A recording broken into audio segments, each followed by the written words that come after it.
Len Wein once said that the only true American art forms are comics and jazz. It's debatable if stand-up and wrestling should be included, but animated comedies or cartoons are definitely unique to the United States.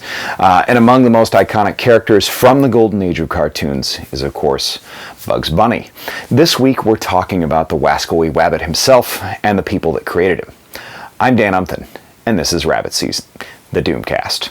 The Doomcast.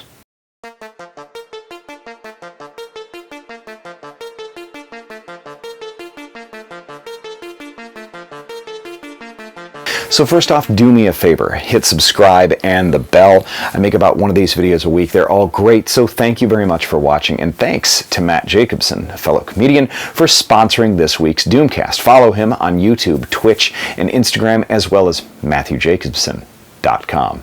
That's Jacobson with an E. Bugs Bunny was initially not named Bugs Bunny.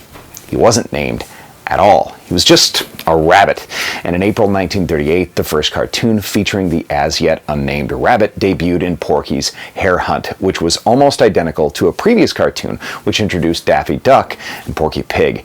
The Hare Hunt was directed by Ben Bugs Hardaway and Cal Dalton, but this version was so different from what would end up coming later, and almost gleefully violent, torturous, instead of an aloof and playful, self-assured rabbit.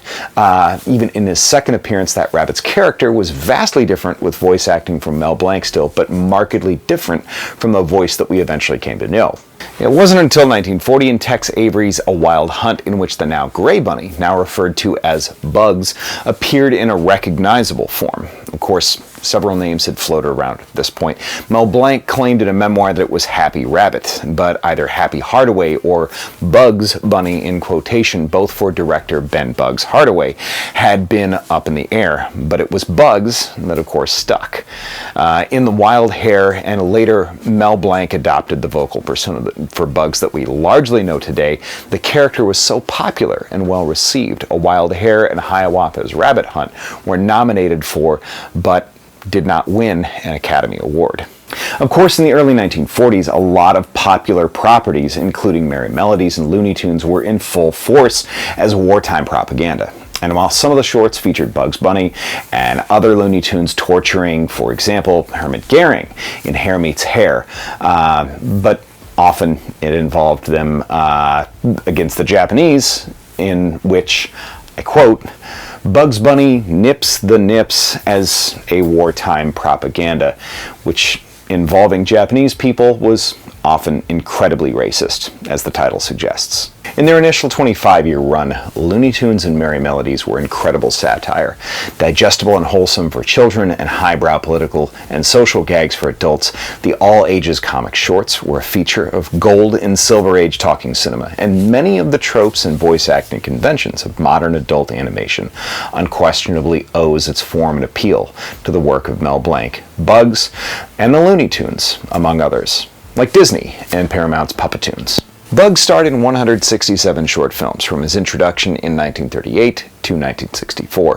In 1960, ABC debuted The Bugs Bunny Show, which initially ran in an evening slot but was later moved to Saturday mornings and became a mainstay and originator of the Saturday morning cartoons as a concept, and remained there for nearly 40 years with minor changes to its title. Bugs and the rest of the Looney Tunes appeared in network TV specials here and there from 1964 on, and was consistently voiced by Mel Blanc.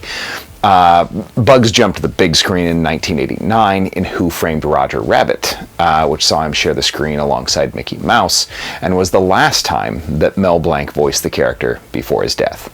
The early 1990s saw the introduction of Tiny Toons, a new Warner animated show featuring new characters with cameos from the original Looney Tunes, including Bugs, but 1996's Space Jam undoubtedly revitalized the Looney Tunes brand and public consciousness, as well as the career of R. Kelly. However, the follow-up of Looney Tunes Back in Action ended up all wet, as did R. Kelly's career. 2020 saw a brand new Looney Tunes show on HBO Max in the spirit of the original animated shorts from which they started, with modern satirical flair, with Eric Bauza replacing many of the voices that Mel Blanc had originated nearly 80 years ago. The sequel to the wildly successful Space Jam was popularly received, if not as culturally significant, but there's no doubt that while modern cinema and animation owes a lot to Bugs,